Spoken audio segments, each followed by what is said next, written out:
Hello and welcome. It's me, Andy, here and Talking Ready, and a story regarding care charges. Very, very complicated. It's something you get from the council or the care packages that you do through the NHS and all of that, and the money that you need if you need 24/7 care. That's something that you have to fight for, but the care charges, as a report in DNS, that's Disability News, is basically says that care charges are unlawful discrimination. Yeah, let's have a look at the story. So, Disability News: people across England are continuing to face unlawful discrimination and inequality on an unparalleled scale. And this is due to the social care charging policies. The research by Disabled People's Organisation, DLS, suggests that the proportion of disabled adults who are being charged for their non-residential care is increasing year by year. Most of those charged are paying extortionate amounts to local authorities who fail to take into their account their individual needs. Its publication came just before the new Labour Chancellor, Rachel Reeves, told MPs that it would not be possible to take forward reforms to adult social care, because that was one of their manifesto policies they said they would do. And due to the fact they got no money, because they spend it on everything else, they said that they're going to cancel it, same as they are most things that are quite useful. But this is a report.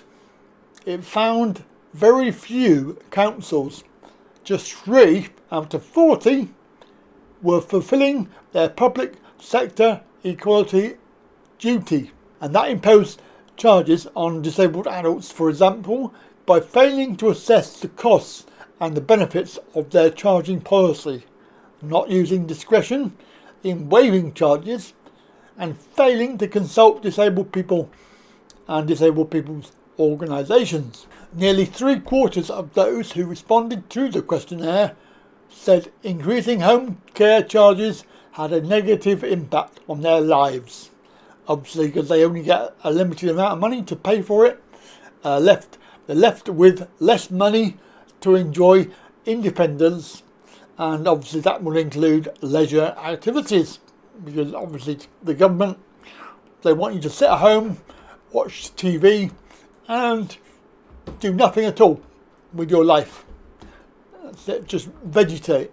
The report found that this decision by Hammersmith and Fulham, taken in 2015, had allowed disabled people to live more independent lives, because what they did, they compared the experiences of disabled people in local authorities that charge for care, and there's only one that did not, and that was Hammersmith and Fulham.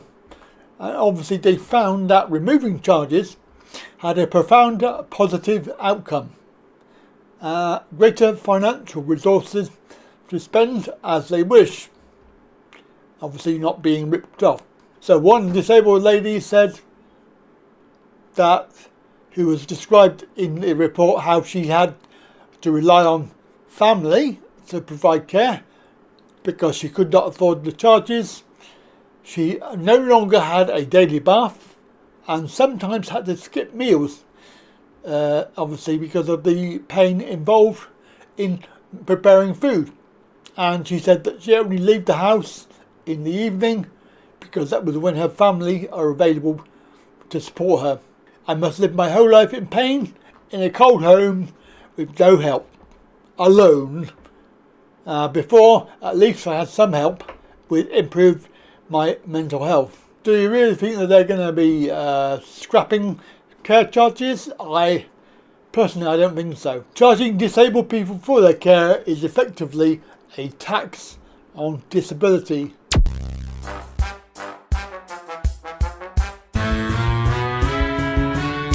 talkinreally.co.uk is a place to go if you're looking for help and advice. There's a membership area if you want to join with a monthly membership fee, which you can have for the cost of a cup of coffee.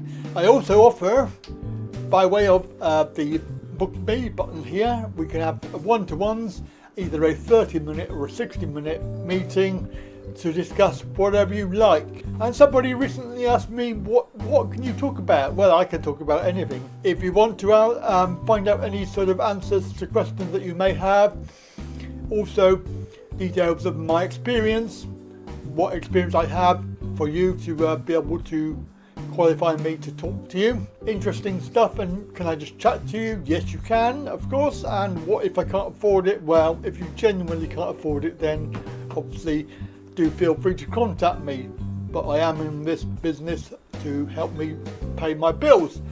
So if you're interested, then go over to the website there, talkinreally.co.uk.